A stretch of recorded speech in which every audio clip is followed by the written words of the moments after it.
Okay, good morning students. Last class ಅಲ್ಲಿ ನಾವು how to write the formula of inorganic salts ಅನ್ನೋದನ್ನ discuss ಮಾಡಿದ್ವಿ. ಒಂದೆರಡು ಎಕ್ಸಾಂಪಲ್ಸ್ ಅನ್ನ ತಗೊಂಡು ನಾವು ಅದರಲ್ಲಿ ಡಿಸ್ಕಸ್ ಮಾಡಿದ್ವಿ. ಹೌದಾ? ಓಕೆ, ನೆಕ್ಸ್ಟ್ ಎಕ್ಸಾಂಪಲ್ಸ್ ಅನ್ನ ತಗೊಂಡು ಬರೀತಾ ಹೋಗೋಣ. Aluminium, sulphate, aluminium sulphate. So aluminium ಅಂತಿದ್ದಾನೆ, ಸಿಂಬಲ್ ಏನಪ್ಪಾ Al. ಸಲ್ಫೇಟ್ ಅಂತಿದ್ದಾನೆ SO4. ಮತ್ತೆ ಸರ್ SO4 2- ಅಂತ ತಗೊಂಡಿದ್ರಲ್ಲ, ಸಲ್ಫೇಟ್ ಫಾರ್ಮುಲಾ ಅಂತ ಹೇಳಂಗಿಲ್ಲ. ಅರ್ಥ ಆಯ್ತಾ? ಸೊ ನಾವು ಫಾರ್ಮುಲಾ ಬರೀತಾ ಇರೋದ್ರಿಂದ ಸಲ್ಫೇಟ್ ಅಂತ ತಗೊಂಡಾಗ SO4 ಅಂತ ತಗೊಳ್ಬೇಕು. ಅಲ್ಯೂಮಿನಿಯಂನ ವೇಲೆನ್ಸಿ ಎಷ್ಟಪ್ಪ? 3. ಸಲ್ಫೇಟಿನ ವೇಲೆನ್ಸಿ ಎಷ್ಟು? 2. ಕ್ರಿಸ್ ಕ್ರಾಸ್ ಮಾಡೋಣ, ಆಗ ಏನ್ ಬರುತ್ತೆ? Al2 SO4 thrice. ನೋಡಿ, ಇಲ್ಲಿ ಬಹಳ ಜನ ಏನ್ ಮಾಡ್ತೀರಾ ಇದನ್ನ ಅಂದ್ರೆ ಈ ತರ ಬರೀತೀರಾ, Al2 SO4 ಥ್ರೈಸ್ ಅಂತ. ಈ ತರ ಬರೆದ್ರೆ ಇದು ತಪ್ಪಾಗುತ್ತೆ. It is wrong. ಯಾಕೆ ಅಂತ ಕೇಳಿದ್ರೆ ನೋಡಿ, ಈ 3 ಅಂತಕ್ಕಂಥದ್ದು ಬರೀ ಆಕ್ಸಿಜನ್ ಒಂದಕ್ಕೆ ಸಂಬಂಧ ಪಡಲ್ಲ, ಸಲ್ಫರ್ ಮತ್ತೆ ಆಕ್ಸಿಜನ್ ಎರಡಕ್ಕೂ ಸಂಬಂಧಪಡುತ್ತೆ. ಇದಿಷ್ಟು ಸೇರಿ ಒಂದು ರಾಡಿಕಲ್. ಅದನ್ನು ನಾವು ಗಮನದಲ್ಲಿ ಇಟ್ಕೋಬೇಕು. ನಾನು ಸುಮಾರು ಜನ ನೋಡಿದ್ದೇನೆ, ಅಬ್ಸರ್ವ್ ಮಾಡ್ತಾ ಇದ್ದೇನೆ. ನಿಮ್ಗೂ ಈಗ ಬಹಳ ಈಗೇನೋ ಸರಿ ಹೋಗುತ್ತೆ, ನಾಳೆ ಟೆಸ್ಟ್ ಗಳಲ್ಲಿ ನಿಮ್ಗೆ ಕೇಳಿದಾಗ ಬಹಳಷ್ಟು ಜನ ಈ ತರ ಬರೆಯೋ ಸಾಧ್ಯತೆ ಇರುತ್ತೆ. ಯಾಕೆಂದ್ರೆ ಬೇರೆ ಕಾಂಪೌಂಡ್ಸ್ ಅನ್ನ ನಾವು ಬರೀಬೇಕಾದ್ರೆ ಅದೇ ತರ ರೂಢಿ ಮಾಡ್ಕೊಂಡಿರ್ತೇವೆ ಕೆಲವೊಂದನ್ನ. ಈಗ ಫಾರ್ ಎಕ್ಸಾಂಪಲ್ ನಿನ್ನೆ ನಾನು ತಗೊಂಡಿದ್ದೆ ಒಂದು ಮೆಗ್ನೀಷಿಯಂ ಬ್ರೋಮೈಡ್ ಅಂತ ತಗೊಂಡ್ರೆ, ಮೆಗ್ನೀಷಿಯಂ ಬ್ರೋಮೈಡ್ ಈ ಕಾಂಪೌಂಡ್ ಅಲ್ಲಿ ನಾವು ಫಾರ್ಮುಲಾ ಬರೀಬೇಕಾದ್ರೆ magnesium Mg, bromide Br, valency magnesium 2, bromide valency 2. So criss cross ಮಾಡ್ತೀವಿ. ಸೊ ಫಾರ್ಮುಲಾ ಬರೀಬೇಕಾದ್ರೆ MgBr2 ಈ ತರ ಬರೆದು ನಮಗೆ ರೂಢಿ ಇರುತ್ತೆ. ಅಂದ್ರೆ ನಾವು ಗಮನದಲ್ಲಿ ಇಟ್ಕೋಬೇಕು, ನೆನಪಲ್ಲಿ ಇಟ್ಕೋಬೇಕು. ಏನಂತ? ಒಂದೇ ಒಂದು ರಾಡಿಕಲ್ ಅಂತ ಬಂದಾಗ, ಒಂದೇ ಎಲಿಮೆಂಟ್ ಇದ್ದಾಗ ಈ ತರ ಬರೆದ್ರೆ ಏನು ತಪ್ಪಾಗಲ್ಲ. ಆದ್ರೆ ಆ ರಾಡಿಕಲ್ ಅಲ್ಲಿ ಅಥವಾ ಆ ರಾಡಿಕಲಿನ ಸಿಂಬಲ್ ಅಲ್ಲಿ ಒಂದಕ್ಕಿಂತ ಜಾಸ್ತಿ ಎಲಿಮೆಂಟ್ಸ್ ಇದ್ದಾಗ, ಎಲಿಮೆಂಟ್ಸ್ ಸಿಂಬಲ್ಸ್ ಅನ್ನ ನಾವು ಬರ್ದಾಗ ಆಗ ಈ ತರ ಸ್ಮಾಲ್ ಬ್ರಾಕೆಟ್ ಅನ್ನ ಹಾಕಬೇಕು. ಅದು ಬಹಳ ಇಂಪಾರ್ಟೆಂಟ್ ಆಗುತ್ತೆ. ಸೊ ಬಹಳ ಜನ ಇದನ್ನ ಮರ್ತು ಬಿಡ್ತೀರಾ. ಅದಕ್ಕೆ ನಾನು ಏನ್ ಮಾಡ್ತಾ ಇದ್ದೀನಿ, ಈ ಎಕ್ಸಾಂಪಲ್ ಅನ್ನು ತಗೊಂಡು ನಿಮಗೆ ಇಲ್ಲಿ ಅರ್ಥ ಮಾಡಿಸ್ತಾ ಇದ್ದೇನೆ. ನೆಕ್ಸ್ಟ್ ಎರಡನೇ, ಅಲ್ಯೂಮಿನಿಯಂ ಕ್ಲೋರೈಡ್. ಹಾಗಾದ್ರೆ ಅಲ್ಯೂಮಿನಿಯಂ ಕ್ಲೋರೈಡಿನ ಫಾರ್ಮುಲಾ ಏನಪ್ಪಾ? Aluminium Al, chloride Cl, valency 3, aluminium chlorine ನ ವೇಲೆನ್ಸಿ 1. ಸೊ ಕ್ರಿಸ್ ಕ್ರಾಸ್ ಮಾಡಬೇಕು ವೇಲೆನ್ಸಿ, ಆಗ AlCl3, Al1 Cl3 ಅಂತ ಬರೀಬಹುದು, ಅಥವಾ AlCl3. Okay, next third one ತಗೋಣ, ಬೋರಾನ್ ನೈಟ್ರೈಡ್ ಅಂತ. ಬೋರಾನ್ ನೈಟ್ರೈಡ್ ಏನಪ್ಪ? ಬೋರಾನ್ ನೈಟ್ರೈಡ್ ಫಾರ್ಮುಲಾ, ಬೋರಾನ್ ಅಂತಿದ್ದಾನೆ B, ನೈಟ್ರೈಡ್ ಅಂತಿದ್ದಾನೆ 3, valency boron 3, nitrogen valency 3. So cross multiply ಮಾಡಿದ್ರೆ ಏನ್ ಬರುತ್ತೆ? B3 N3 ಅಂತ ಬರೀತೀವಿ. ಈ 3 ಎರಡಕ್ಕೂ 3 ಇರೋದ್ರಿಂದ ನಾವು ಡಿವೈಡ್ ಮಾಡಿದಾಗ ಬೋರಾನ್ ನೈಟ್ರೈಡ್ Bn ಅಂತ ಆಗುತ್ತೆ. Bn. ನೆಕ್ಸ್ಟ್ ನಾಲ್ಕನೇ ಕಾಂಪೌಂಡ್ ತಗೋಣ. Aluminium phosphate.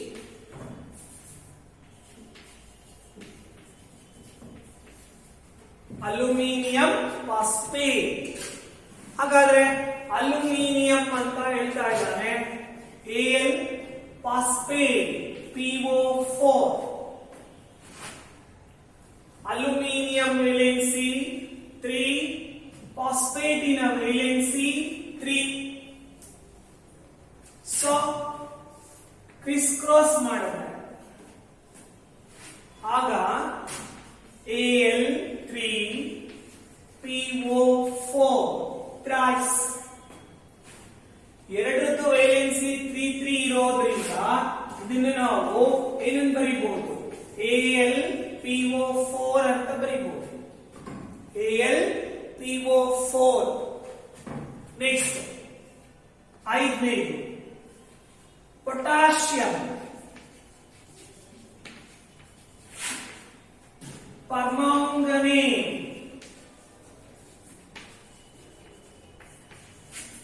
potassium permanganate. So potassium permanganate, potassium ಅಂತ ಹೇಳ್ತಾ ಇದ್ದಾನೆ K, permanganate ಅಂತಿದ್ದಾನೆ MnO4. ಬಹಳ ಜನ ಏನ್ ಮಾಡ್ತಾರೆ, Mn ಬರಿಬೇಕಾದ್ರೆ ಕ್ಯಾಪಿಟಲ್ M ಬರೆದು ಸ್ಮಾಲ್ n ಬರಿಬೇಕು. ನೀವೇನ್ ಮಾಡ್ತೀರಾ? MnO4 ಅಂತ ಬರೀತೀರಾ. ಈ ತರ ಬರೆದ್ರೆ ಇದು ತಪ್ಪು, ಇಸ್ ರಾಂಗ್. ಎಲ್ಲಿ ಸ್ಮಾಲ್ ಲೆಟರ್ ಬರೀಬೇಕು, ಇಲ್ಲಿ ಆಕ್ಸಿಜನ್ ಕ್ಯಾಪಿಟಲ್ ಲೆಟರ್ ಬರೀಬೇಕು, ಇದನ್ನ ಸ್ಮಾಲ್ ಲೆಟರ್.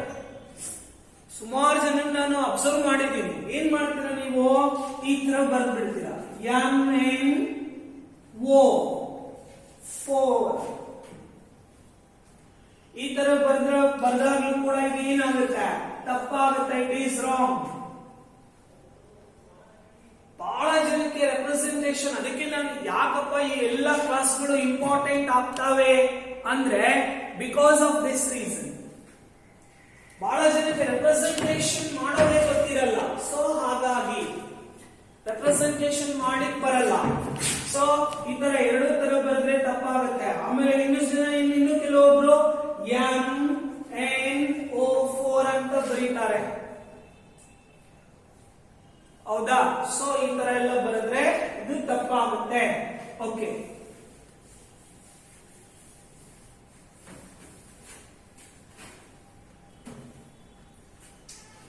ನೋಡಿ ಪೊಟ್ಯಾಷಿಯಂ ಅಂತ ಇದೆ valency 1, MnO4 valency 1. So cross multiply ಮಾಡಿ, criss cross the valency K1 MnO4 1. ಇಲ್ಲಿ 1 ಅಂತ ಇದೆ. ಸೊ ಸರ್ ಮತ್ತೆ ಬ್ರಾಕೆಟ್ ಹಾಕಬಹುದಾಗಿತ್ತಲ್ಲ, ಇದಕ್ಕೆ ಹಾಕಿದ್ರೆ ಏನ್ ತಪ್ಪೇನಿಲ್ಲ. 1 ಅಂತ ಇರೋದ್ರಿಂದ ಬ್ರಾಕೆಟ್ ಹಾಕೋ ಅವಶ್ಯಕತೆ ಇರಲ್ಲ. K1 MnO4 ಗೆ ಬ್ರಾಕೆಟ್ ಹಾಕಿ 1 ಅಂತ ಬರೀಬಹುದು. ಬ್ರಾಕೆಟ್ ಹಾಕದೆ ಇದ್ರೂ ನಡೆಯುತ್ತೆ, ಯಾಕೆಂದ್ರೆ 1 ಅಂತ ಅಂತಕ್ಕಂಥದ್ದು ಇಟ್ ಈಸ್ ಅಂಡರ್ಸ್ಟುಡ್. ಅದೇ 2, 3 ಅಂತ ಇದ್ದಾಗ ಅವು ಅಂಡರ್ಸ್ಟುಡ್ ಅಲ್ಲ. ಬಹಳ ಇಂಪಾರ್ಟೆಂಟ್ ಪಾಯಿಂಟ್ ಅದು, ಗೊತ್ತಾಯ್ತಾ? ಸೊ ಹಾಗಾದ್ರೆ ಪೊಟ್ಯಾಷಿಯಂ ಪರ್ಮಾಂಗನೇಟ್ ಇವೆಲ್ಲ ಕ್ಲಾಸ್ಗಳು ಆಗ್ತಾ ನೆಕ್ಸ್ಟ್ ಪೊಟ್ಯಾಷಿಯಂ ಪರ್ಮಾಂಗನೇಟ್ ಅಂತ ನಾವು ಎಲ್ಲಾನು ಯೂಸ್ ಮಾಡಿದ ತಕ್ಷಣ ನಿಮಗೆ ಫಾರ್ಮುಲಾ ನೆನಪಿಗೆ ಬರಬೇಕು. ಆಗ ನೀವು ಈ ರಾಡಿಕಲ್ ಇದನ್ನ ಈ ತರ ಬರ್ಕೊಂಡು ಕುತ್ಕೊಳ್ಳೋದಲ್ಲ. ಪೊಟ್ಯಾಷಿಯಂ ಪರ್ಮಾಂಗನೇಟ್ ಅಂದ ತಕ್ಷಣ ಅದ್ರ ಡೈರೆಕ್ಟ್ ಆಗಿ ನಿಮ್ಮ ತಲೆಯಲ್ಲಿ ಫಾರ್ಮುಲಾ ಬರಬೇಕು. ಸೊ ಈ ತರ ನೀವು ಕಲಿತಾ ಬರಬೇಕು. ಓಕೆ, ನೆಕ್ಸ್ಟ್ ತಗೋಣ.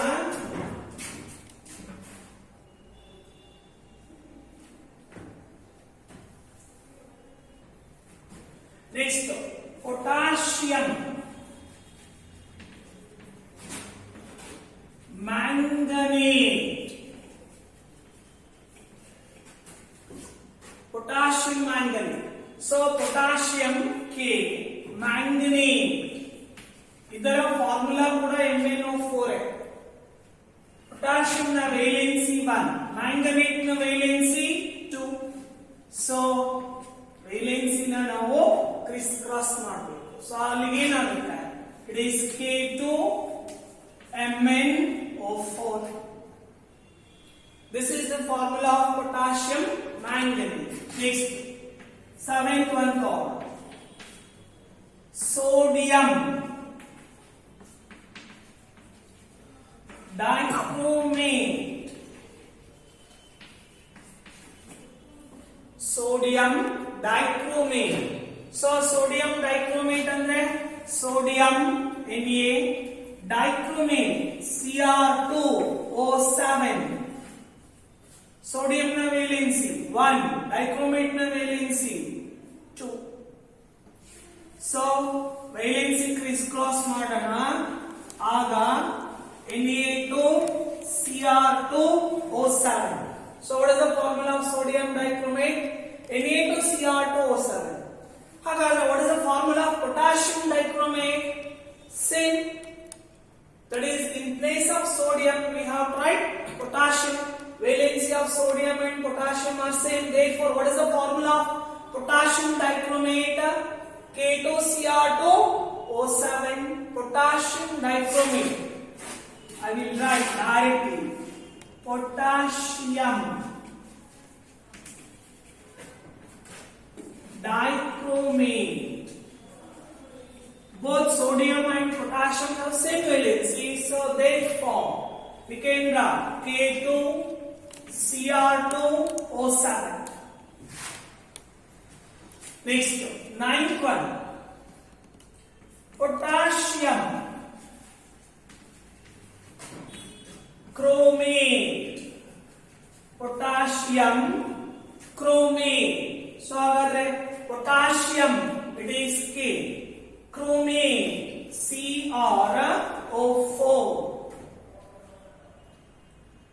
Chromate Cr O4. Potassium valency 1, chromate valency 2. So crisscross the valency, you will get K2Cr O4. K2Cr O4.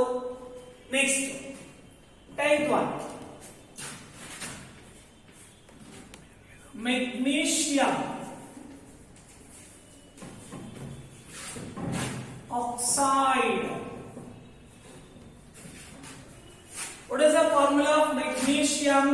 Symbol, that is Mg. Oxide, it is O. Magnesium valency 2, oxide in a valency 2, that means oxygen. So it is crisscross ಮಾಡಿದ್ರೆ you will get Mg2O2, or you can write MgO. Next, sodium peroxide. Sodium peroxide. What is the formula of sodium? That is symbol Na. What is the symbol of peroxide? It is O2. Valency for sodium, it is 1. Peroxide valency 2. So crisscross the valency, you will get Na2O2. You cannot write Na2O2 as NaO. It is wrong. Why it is wrong? Because the valency of peroxide is 2, but the valency of sodium is 1. Illege 2 idiyala, this is not the valency. This 2 itself belongs to the formula of that radical. Therefore, you cannot cancel this 2 and this 2. And you cannot write it as NaO. Be careful while writing the formula of sodium peroxide. Similarly, if you take in place of Na2O2, in place of Na, if I write hydrogen H2O2, what it is called? In place of sodium we have hydrogen, so therefore it is called as hydrogen peroxide. It is called as hydrogen peroxide. Okay.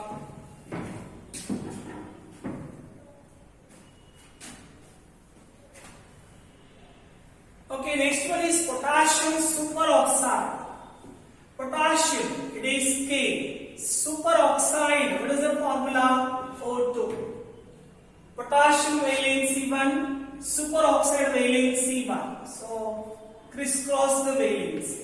It is KO2. Next one.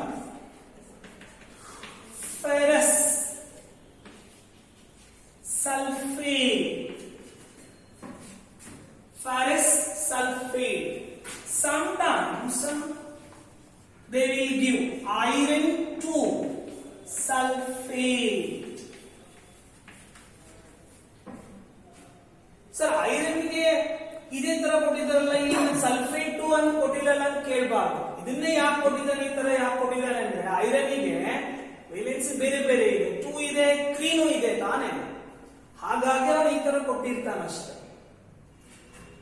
Iron ferrous Fe sulfate SO4, ferrous valency 2, sulfate valency 2. So crisscross the valency to arrive the formula, that is Fe2SO4 twice R. It is FeSO4, that is ferrous sulfate. Okay, next 14th one. It is a ferric sulfate. Ferric sulfate. So ferric antidane iron sulfate SO4 valency ferric 3 sulfate 2. So crisscross the valency to arrive the formula, that is Fe2SO4 thrice. Next 15th, stannic chloride. Stannic chloride. Stannic antidane, stannic andre SN, chloride Cl. Stannically SN ನ oxidation number ಎಷ್ಟು 4, chloride 1. So crisscross the valency. What is the formula? SN1 Cl4 SN1 Cl4 SnCl4. That is the formula of stannic chloride. ಹಾಗಾದ್ರೆ stannous ತಗೊಂಡ್ರೆ stannous chloride, stannous ಅಂತಿದ್ದಾನೆ SN, chloride Cl, stannous 2 Cl1. So crisscross the valency. What is the formula? It is SnCl2, SnCl2. Next, cuprous oxide. Cuprous oxide. Cuprous antidane. So it is Cu oxide O. Cuprous in a valency 1, oxide in a valency 2. So crisscross the valency. It is Cu2O. Cu2O. Okay.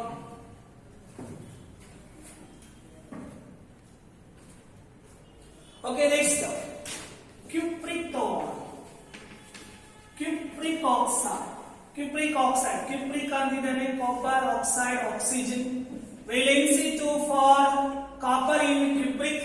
So oxide it is 2. Cu2O2. or you can write it as CuO. Next, 19th word, ammonium.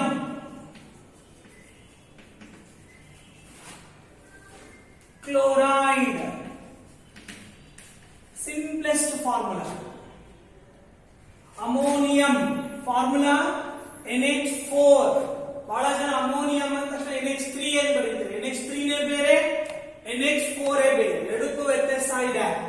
Chloride Cl valency 1, chloride valency 1, cross multiplies.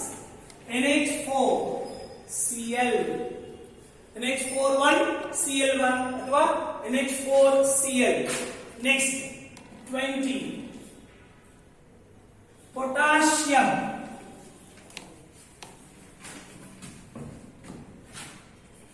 Bicarbonate. Potassium bicarbonate. ನೋಡಿ potassium ಅಂತಿದೆ number 2. Okay, bicarbonate ಅಂದ್ರೆ HCO3. Valency for bicarbonate it is 1, potassium 1. So what is the formula? KHCO3. KHCO3.